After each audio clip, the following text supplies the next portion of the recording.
అధ్యక్షులు రాజ్యసభ సభ్యులు ఆర్ కృష్ణయ్య గారి హ్యాండోవర్లో దశాబ్దాల కాలంగా సత్యం గారు బీసీ ఉద్యమంలో పార్టిసిపేట్ చేస్తూ రావడం జరిగింది. సో ఈ చర్చ ప్రారంభించే ముందు సత్యం గారి గురించి ఒక ఏవి కూడా ఉంది, ఆ ఏవి చూద్దాం.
Welcome back the leader special live show. So ముందుగా సత్యం గారు మీరు చెప్పండి, బీసీ సంక్షేమ సంఘం అంటే care of address R Krishnaiah అంటే బీసీ సంక్షేమ సంఘం, బీసీ సంక్షేమం అంటే ఆర్ కృష్ణయ్య. సో మనకు తెలుగు రాష్ట్రాల్లో బీసీ ఉద్యమాలు సంఘం పెట్టి స్టార్ట్ చేసింది ఆర్ కృష్ణయ్య గారు. ఇప్పటికి ఒక 4 దశాబ్దాలు అయిపోయింది వాస్తవం. మరి ఇన్నేళ్ల పోరాటంలో ఈ సంఘం సాధించిన విజయాలు ఏంటి? జాతీయ బీసీ సంక్షేమ సంఘం ఆర్ కృష్ణన్న గారి నేతృత్వంలో గడిచిన 50 సంవత్సరాలుగా కృష్ణన్న గారు చేసిన సుమారు 12,000 ఉద్యమాల ద్వారా సుమారుగా ఈ రోజుకి 2,000 జీవోలు సాధించారు.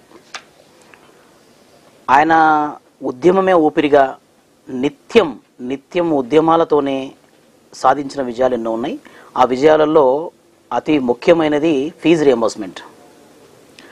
బీసీల బతుకులు బాగు చేయాలి అంటే, బీసీల బతుకులు బాగుపడాలంటే చదువుకోవడం ద్వారా మాత్రమే, విద్యను సాధించడం ద్వారా మాత్రమే సాధ్యమవుతుంది అని చెప్పేసి ఆ విద్యని అందించాలన్న ఉద్దేశంతో ప్రైవేట్ యూనివర్సిటీలలో, ఇంజనీరింగ్ కాలేజీలలో, మెడికల్ కాలేజీలలో, ఫార్మసీ కాలేజీలలో, వృత్తి విద్యా కోర్సులలో విద్యార్థులకు పూర్తిగా ఫీజు రియంబర్స్మెంట్ చేయాలని చెప్పేసి కృష్ణన్న గారు ఎన్నోసార్లు, దాదాపుగా 670 సార్లు ధర్నాలు, ఉద్యమాలు చేయడం జరిగింది. దీని ఫలితంగా 2008లో రాజశేఖర రెడ్డి గారు ముఖ్యమంత్రిగా ఉన్న సందర్భంలో కృష్ణన్న గారు ఇక అమర నిరాహార దీక్షకు కూర్చున్నారు. ఈ ఎట్టి పరిస్థితులలో మనము ఈ ఫీజు రియంబర్స్మెంట్ సాధించాల్సిందే, దీని ద్వారా మాత్రమే మనము బీసీ విద్యార్థులకు విద్యను అందించగలుగుతామని చెప్పేసి అమర నిరాహార దీక్ష కూర్చున్న సందర్భంలో ముఖ్యమంత్రి రాజశేఖర రెడ్డి గారు ఆ సమయంలో పూర్తి రియంబర్స్మెంట్ అన్ని రకాల కాలేజీలలో, వృత్తి విద్యా కోర్సులలో చదివే విద్యార్థులకు, బీసీ విద్యార్థులకు పూర్తి స్థాయి ఫీజు రియంబర్స్మెంటు అనేది సాధ్యం జరిగింది. దాని ద్వారా ఏటా 30 లక్షల మంది బీసీ విద్యార్థులు పలు ప్రైవేటు, ప్రభుత్వ, వృత్తి విద్యా కాలేజీలలో విద్యను చదువుకుంటున్నారు ఈ రోజుల్లో. అది బీసీ సంక్షేమ సంఘం పోరాట ఫలితం, కృష్ణన్న పోరాట ఫలితం. అలాగే మీరు చూస్తే భారతదేశం మొత్తంలో కూడా ఎక్కడ కూడా ఆంధ్రప్రదేశ్, తెలంగాణలో ఉన్నన్ని హాస్టల్ విద్యార్థులకు మరి ఫీజు రింబర్స్మెంట్తో పాటు విద్యార్థులు చదువుకోవాలి, బీసీ పిల్లలు చదువుకోవాలి అంటే వాళ్ళకు మంచి భోజన వసతితో కూడుకున్న భోజనంతో వసతి కూడుకున్న హాస్టల్ కావాలి. అలాంటి హాస్టల్ ఉన్నప్పుడే మనకి ఈ విద్యను అందించగలుగుతాం అనే ఉద్దేశంతో దాదాపుగా 6,000 హాస్టళ్ళు అలాగే 1200 కాలేజీ హాస్టళ్లు, ఇది ఓన్లీ కృష్ణన్న జాతీయ బీసీ సంక్షేమ సంఘం ఉద్యమాల ఫలితం. ఇది ఉద్యమం సాధించిన విజయాలు. వీటిపైన ఈ జీవోలు, మీరు fees reimbursement GO number 18, GO number 50 పైన, అలాగే ఈ హాస్టల్ సాధించిన వాటిపైన కూడా స్పష్టంగా ఆర్ కృష్ణన్న గారి పేరు మీరు చూస్తారు ఆ జీవాల పైన. ఇది జాతీయ బీసీ సంక్షేమ సంఘం సాధించిన విజయం. అలాగే మీరు దేశంలో ఎక్కడ కూడా ఏ రాష్ట్రాలలో కూడా, అంటే బీసీ ముఖ్యమంత్రులు, బీసీలే ముఖ్యమంత్రులుగా ఉన్న రాష్ట్రాలలో కూడా బీసీలకు ఇన్ని హాస్టళ్లు, ఈ ఫీజు రింబర్స్మెంట్ ఫీజులు ఇవన్నీ లేవు. అలాగే మరొక గొప్ప విజయం ఏంటంటే పంచాయతీరాజ్ ఎన్నికల్లో రిజర్వేషన్లు సాధించడం. బీసీలకు రాజ్యాధికారం దక్కితేనే, రాజ్యాధికారంలో వాటా ఉంటేనే బీసీల బతుకులు బాగుపడతాయి అన్న ఉద్దేశంతో పంచాయతీరాజ్ వ్యవస్థలో రిజర్వేషన్ల సాధనకై కూడా ఎన్నో ఉద్యమాలు చేశారు కృష్ణన్న. ఆ ఉద్యమాల ఫలితంగానే 1920లో ఎన్టీ రామారావు గారు ముఖ్యమంత్రి అయిన సందర్భంలో వారు బీసీలకు 20% రిజర్వేషన్లు తీసుకొచ్చారు. ఆ తర్వాత మరికొన్నాళ్ళ పోరాట ఫలితంగా 34% అయిపోయింది. ఇప్పుడు ఈరోజు మున్సిపల్లో చైర్మన్లుగా, జిల్లా పరిషత్లో చైర్మన్లుగా, కౌన్సిలర్లుగా, వార్డు మెంబర్లుగా, సర్పంచులుగా బీసీలు ఆ పదవులను అనుభవిస్తున్నారు అంటే అది ఆర్ కృష్ణన్న ఉద్యమ ఫలితం, జాతీయ బీసీ సంక్షేమ సంఘం ఉద్యమ ఫలితం. ఇవి దాదాపుగా 5 దశాబ్దాల సుదీర్ఘ పోరాట ఫలితంగా ఏర్పడిన విజయాలు. అలా కాకుండా మాకు సుదీర్ఘమైన ఇంకా దీర్ఘకాలిక లక్ష్యం కొరకు కూడా మేము ఇంకా అన్నారు. కంటిన్యూ చేద్దాం. మనం ఒక విషయం చెప్పారు మీరు, బీసీ విద్యార్థుల కోసము, చదువు కోసము అనేక ఉద్యమాలు చేశారు, అనేక ఆశలు కల్పించారు, సీట్లు పెంచారు, రిజర్వేషన్ ఇప్పించారు, ఇంత బాగానే ఉంది. కానీ ఈడబ్ల్యూఎస్ అంటే మోడీ గవర్నమెంట్ 2019లో అమల్లోకి తెచ్చిన ఈడబ్ల్యూఎస్ రిజర్వేషన్ల వల్ల ఉద్యోగాల్లో అట్లాగే విద్యలో సీట్లు దొరకట్లేదు. ఐఐటి లాంటి ప్రముఖమైన అంటే పెద్ద పెద్ద స్థాయిలో అట్లాంటి ఉన్నత విద్యలో సీట్లు దొరక్క తక్కువ మార్కులు వచ్చిన ఈడబ్ల్యూఎస్ కోటా వాళ్ళకు వస్తున్నాయి, కానీ ఎక్కువ మార్కులు వచ్చిన బీసీలకు రావట్లేదు. ఇక సివిల్స్లో కూడా వాళ్ళకు కూడా తక్కువ ఉంది, వాళ్ళకు మార్కులు. సో కట్ ఆఫ్ మార్కుల వల్ల ఒక 300 మంది నష్టపోయారు. మరి ఈడబ్ల్యూఎస్ మీరు అంతా పోరాటం చేశారు, ఈడబ్ల్యూఎస్ వల్ల నష్టపోతున్నారు కదా బీసీలు, దాని గురించి ఎందుకు పట్టించుకోవట్లేదు? లేదు, ఈడబ్ల్యూఎస్ వ్యవస్థ మీద కూడా మేము చాలా సుదీర్ఘకాలంగా పోరాటం చేస్తున్నాం. మేము ఎప్పుడు కూడా అగ్రవర్ణాల్లో ఉన్న పేదలకు వ్యతిరేకం కాదు, కానీ వాళ్లకు వాటాలు పంచే విషయంలో, ఉద్యోగ అవకాశాలు, విద్యా అవకాశాల్లో అవకాశాలు పంచే సందర్భంలో శాస్త్రీయమైన పద్ధతిలో వాటాలు దక్కాలి. మీరు చూస్తే భారతదేశంలో అగ్రవర్ణాలు ఉన్నదే 10% లోపు. ఆ 10%లో పేదలు 6%కి మించి ఉండరు, మాక్సిమం 5 నుంచి 6% ఉంటారు. మరి అగ్రవర్ణంలో ఉన్న పేదలు 5% ఉంటే మరి వాళ్ళకి ఉంటారంటారా? 1%, 2% ఉండొచ్చు, మేబీ అది కూడా వాస్తవం అయి ఉండొచ్చు. ఉన్న 10%లో 2% లోపే ఉండొచ్చు. అలాంటిది వాళ్ళకి 10% కల్పించడం ద్వారా మీరు గత కొన్ని సంవత్సరాలుగా పోటీ పరీక్షల్లో ఫలితాలలో చూస్తే ఎస్సీ ఎస్టీ అభ్యర్థులకు వచ్చిన కట్ ఆఫ్ మార్క్స్ కన్నా కూడా అగ్రవర్ణం ఈడబ్ల్యూఎస్ రిజర్వేషన్లో వచ్చిన అభ్యర్థికి తక్కువ కట్ ఆఫ్ మార్కుల్లో వాళ్ళు ఉద్యోగాలు సాధించడం జరిగింది. ఇది తీవ్రమైన అన్యాయం, బీసీల పట్ల, ఎస్సీ ఎస్టీల పట్ల తీవ్రమైన అన్యాయం.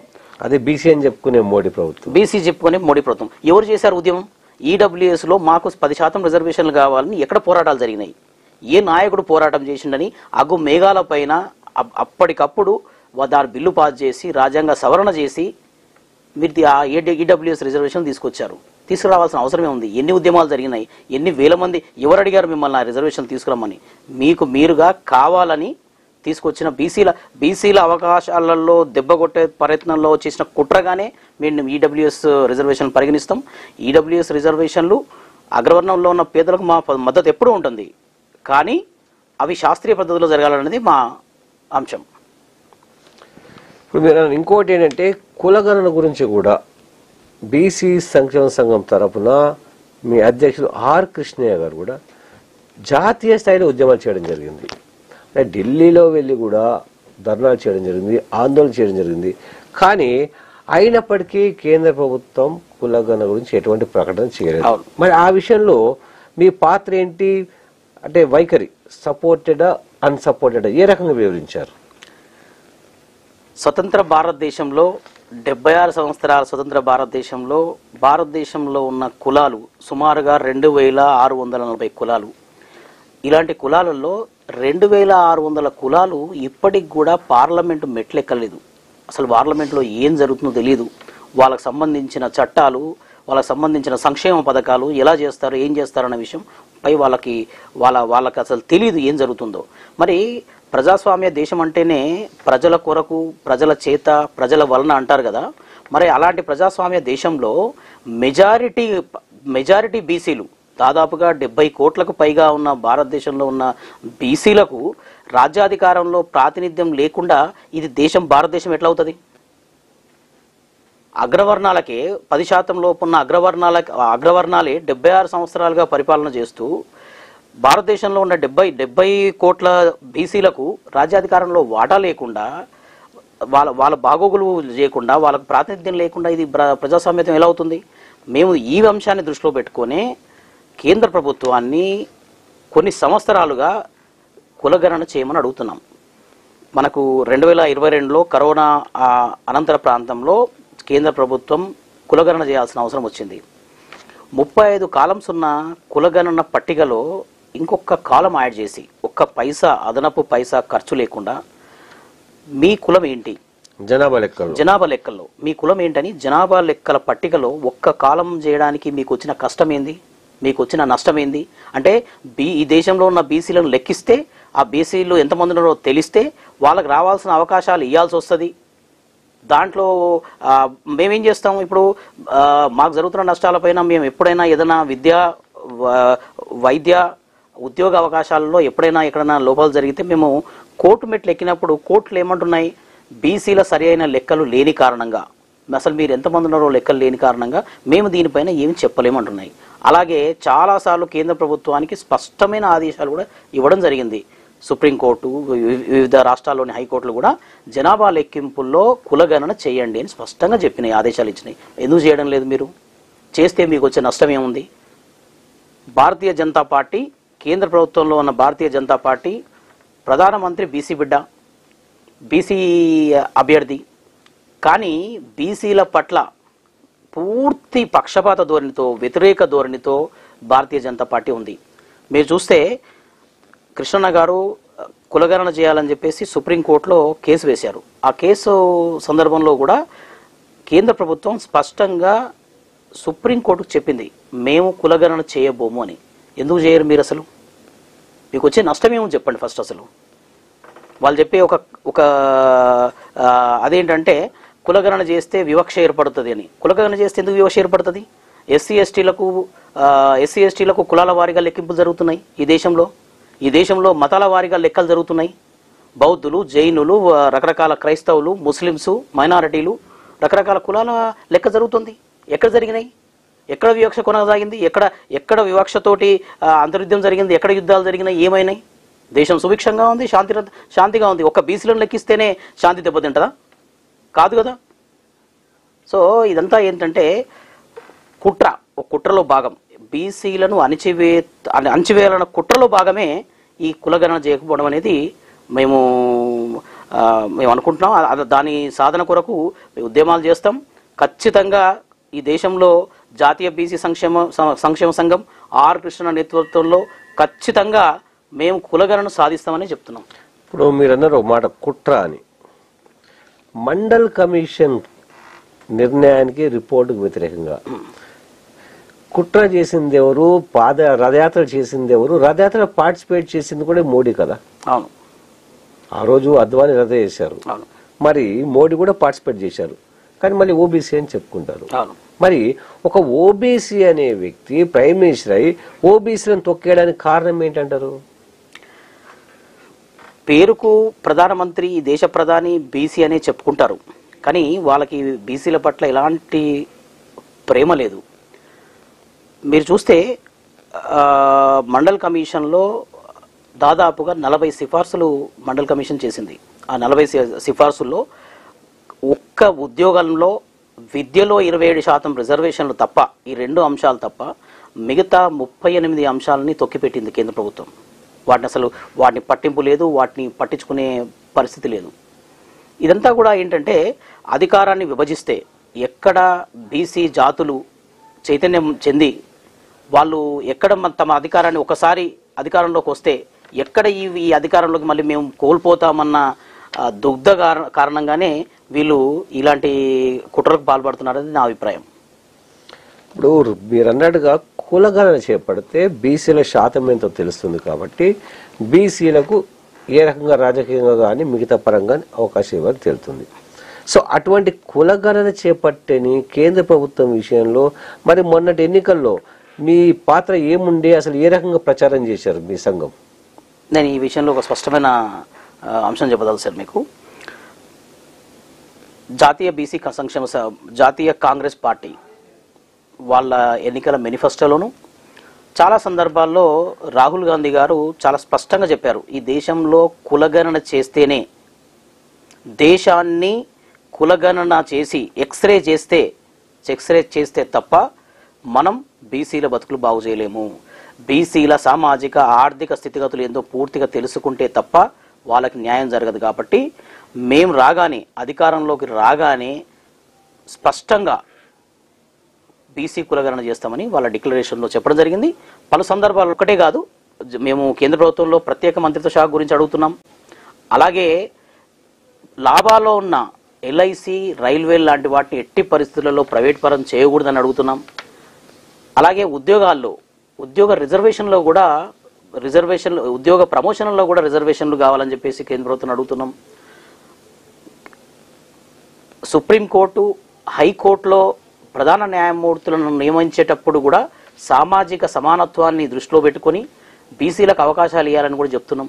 ఇలాంటి చాలా అంశాలలో 10 సంవత్సరాల సుదీర్ఘ ఉద్యమం ద్వారా మేము తెలుసుకుంది ఏంటంటే బీజేపీ పూర్తిగా బీసీల వ్యతిరేక పార్టీ, బీసీల వ్యతిరేక వైఖరిని అవలంబిస్తున్న విషయాన్ని మాకు స్పష్టంగా అర్థమైన కోణంలోనే మొన్న ఎలక్షన్స్కు ముందు ఎక్కడైతే కాంగ్రెస్ పార్టీ బీసీలకు మంత్రిత్వ శాఖతో పాటుగా కులగణన చేస్తామని కూడా క్లియర్గా ఒప్పుకున్నారు. బీసీలకు ఉన్న 1,00,000 సమస్యలను సాధించడంలో మొట్టమొదటి సాధనం జనగణనలో కులగణన చేయడం.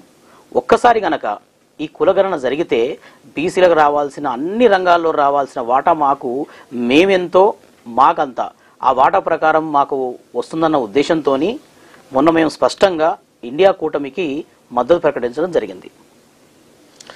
సో మీరన్నది బాగుంది, పెద్ద ఇష్యూ ఇది, బీసీల మనుగడకు సంబంధించిన అంశం. అంటే 70 కోట్ల మంది అంటే దేశంలో అంటే 1/3%. సో అటువంటి బీసీలు మనుగడ సాధించిన కులగణన అవసరం, కులగణన చేపట్టమని చెప్పి బీజేపీ చెప్పింది. మరి అయినప్పటికీ ఎన్నికల్లో బీసీలు ఒక్క తాటిపై లేకుండా హిందుత్వవాదంలో కూడా మునిగిపోయారు, బీజేపీ వైపు మళ్ళారు. కారణం ఏంటి? ఎవరిది వైఫల్యం? మీ సంఘాలదా లేకపోతే బీసీలదా? యాక్చువల్గా మీరు చూస్తే బీసీలు మీరు ఒక గడిచిన 30-40 సంవత్సరాలుగా బీసీల స్థితిగతులు, సామాజిక పరిస్థితులను కనుక మీరు పరిశీలిస్తే బీసీలలో అవగాహన లోపం ఉండొచ్చు. అసలు బీసీ రాజ్యాధికారంలో రిజర్వేషన్లు అనే అంశాన్ని మీరు గ్రామ స్థాయిలో వెళ్ళినప్పుడు చాలామందికి కూడా బీసీలకు దానిపైన పూర్తి అవగాహన లేదు. అసలు ఒక రాజ్యాంగంలో సర్పంచులకు రిజర్వేషన్ ఉంటుంది, కౌన్సిలర్లకు రిజర్వేషన్లు ఉంటుంది, మున్సిపల్ చైర్మన్లకు రిజర్వేషన్లు ఉంటుంది, జిల్లా పరిషత్ చైర్మన్లకు రిజర్వేషన్ ఉంటుంది. మరి ఎమ్మెల్యేలకు, ఎంపీ సీట్లకు ఎందుకు రిజర్వేషన్లు ఉండదన్న ఆలోచన, ఆ చైతన్యము ఈ మధ్య కాలంలోనే వస్తుంది. మీరు చూస్తే బీసీ ఉద్యమం అనేది భారతదేశంలో ఉన్న 70 కోట్ల మందికి సంబంధించిన ఉద్యమం. మీరు మన భారతదేశం స్వాతంత్రం, బ్రిటిష్ వారిపై స్వాతంత్ర పోరాట సమయానికి మన దేశ జనాభా సుమారు 30 కోట్లు. 30 కోట్ల జనాభాకు సంబంధించిన సమస్య పైన పోరాడడానికి మనకి ఎన్నేళ్ళు పట్టిందో మీకు తెలుసు. మరి అలాంటిది 70 కోట్ల బీసీలకు సంబంధించిన ఒక సమస్య పైన పోరాడి దానికి సంబంధించిన ఫలితాలను రాబట్టుకోవడానికి ఖచ్చితంగా సమయం పడుతుంది. బీసీలలో చైతన్యం తీసుకురావాల్సిన అవసరం ఉంది. అంటే ఎంత సమయం పడుతుంది అనుకుంటారు మీరు? మేబీ ఇప్పటికీ మీరు ఒక 4 దశాబ్దాలుగా పోరాటాలు సాగిస్తారు. అంటే ఇంకో 40 సంవత్సరాలు, 100 సంవత్సరాలు, 1000 సంవత్సరాలు లేదు. మీరు ఉద్యమ ఫలితాన్ని, ఉద్యమ ధోరణిని మీరు అబ్జర్వ్ చేస్తే కనుక మొదటగా కృష్ణన్న గారు ఏం చేశారు, వీళ్ళకి విద్యను అందించాలి.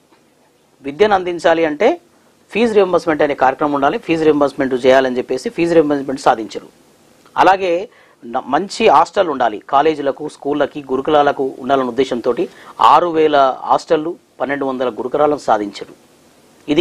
దీని ద్వారా ఫీజు రియంబర్స్మెంట్ ద్వారా సంవత్సరానికి ఒక 30 లక్షల మంది, అలాగే హాస్టళ్ల ద్వారా సుమారుగా 12 లక్షల మంది పిల్లలు చదువుకుంటున్నారు. దాని తర్వాత మనం సాధించిన విజయాల్లో పంచాయతీరాజ్ ఎలక్షన్లలో రిజర్వేషన్ సాధించాం. దీని ద్వారా కొన్ని వేల మంది, అప్పటి వరకు వాళ్ళకు అధికారం అంటే ఏంటో తెలియని వాళ్ళు, రాజ్యాధికారం అంటే ఏంటో తెలియని వాళ్ళు, సర్పంచ్ పదవి అసలు ఏంటి, దాంట్లో సర్పంచ్ పదవిలో ఏముంటుందన్న విషయం కూడా తెలియని వాళ్ళు కూడా కొన్ని వేల మంది, లక్షలాదిగా మీరు కౌన్సిలర్లుగా, వార్డు మెంబర్లుగా రకరకాల పదవులు వచ్చారు. ఇవంతా కూడా జాతీయ బీసీ సంక్షేమ సంఘం సాధించిన విజయాలు. అందులో భాగంగానే ఇదే రిజర్వేషన్లు ఎక్కడైనా రాజ్యాంగం ఏం చెప్తోంది, భారతదేశంలో ఉన్న సర్పంచ్కి ఏ రాజ్యాంగమో ఎంపీకి కూడా అదే రాజ్యాంగం.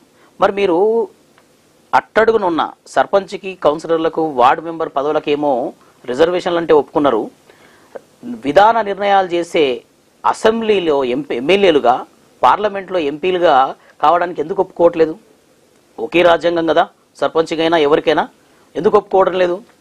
ఈ విషయంలో మేము జాతీయ బీసీ సంక్షేమ సంఘం దశాబ్దాలుగానే పోరాడుతూ బీసీలకు రాజ్యాధికారం దూరంగా ఉండడం వల్ల మనం ఇప్పుడు స్కాలర్షిప్ సాధించాం, సీట్లు సాధించాం, ఉద్యోగ అవకాశాలలో రిజర్వేషన్ సాధించాం.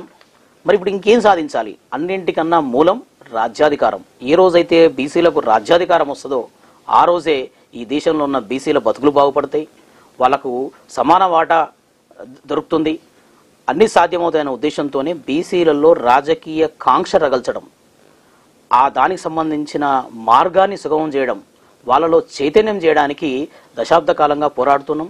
మీరు 10-15 సంవత్సరాల నుంచి కంపేర్ చేస్తే ఈ మధ్య కాలంలో బీసీలకు అర్థమైంది మనం ఎక్కడ నష్టపోతున్నాం, ఆ నష్టాన్ని పూడ్చడానికి మనం ఎక్కడికి వెళ్ళాలి, ఏం చేస్తే మనం రాజ్యాధికారాన్ని సాధిస్తామన్న ఉద్దేశంలో వాళ్ళకు అవగాహన వచ్చింది. ఆ రకంగానే చైతన్యం కూడా వస్తున్నారు, చైతన్యం పొందుతున్నారు. మేము మా సంఘం తరపున మేము చేసిన కృషి ఫలితంగానే బీసీలలో ఈ చైతన్యం వచ్చిందని అనుకుంటున్నాం. దీన్ని ఇక ముందు కూడా కొనసాగిస్తాం. మీరు అంటున్నారు బీసీల్లో రాజకీయ చైతన్యం వచ్చింది, వాళ్ళందరూ కూడా ఏకతాటిగా వస్తున్నారు అని.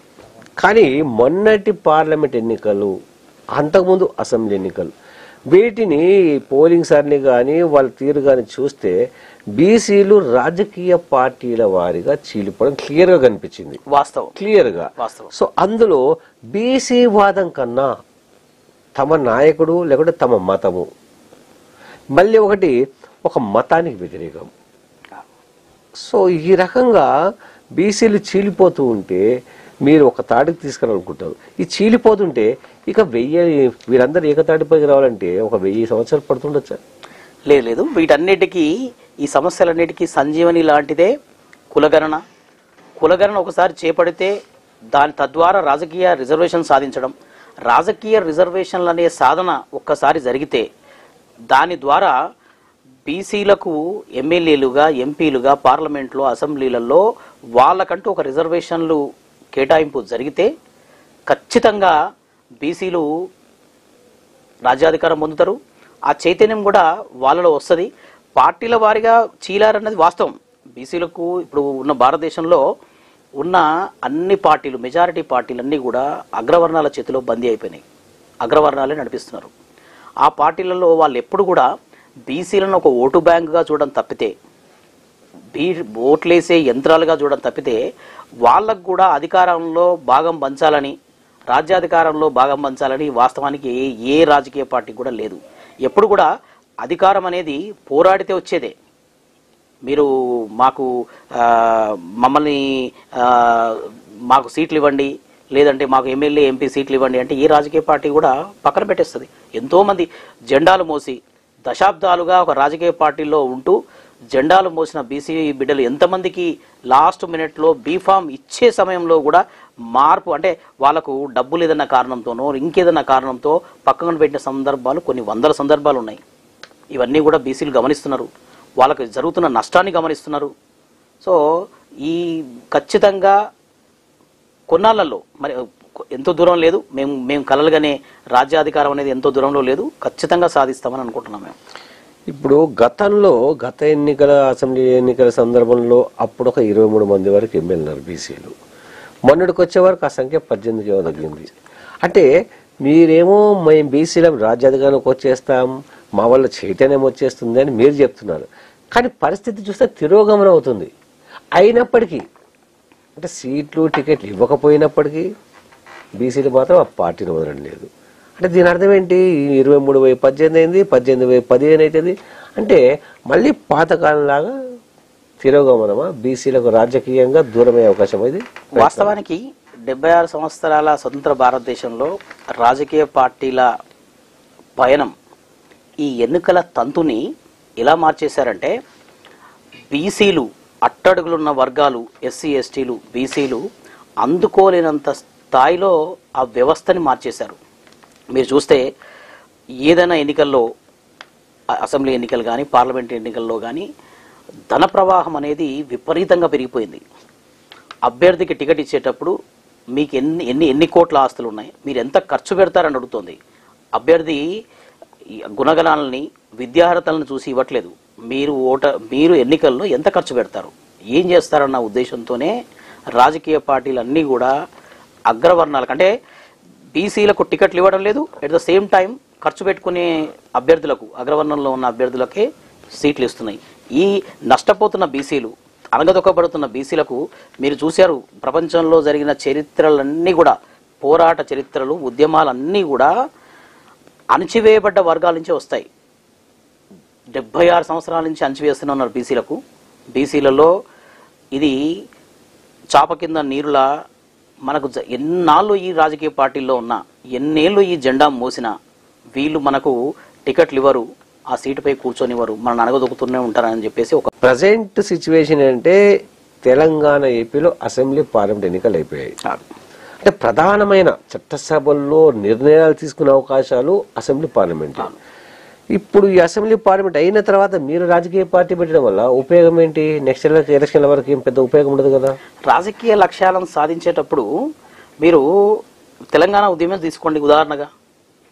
ఎన్నేళ్ల నుంచి నడుస్తోంది తెలంగాణ? మొదటి దశ ఉద్యమం ఎప్పుడు జరిగింది, మలి దశ ఉద్యమం ఎప్పుడు జరిగింది, ఎన్ని సంవత్సరాలు పోరాడితే మనకు తెలంగాణ దక్కింది?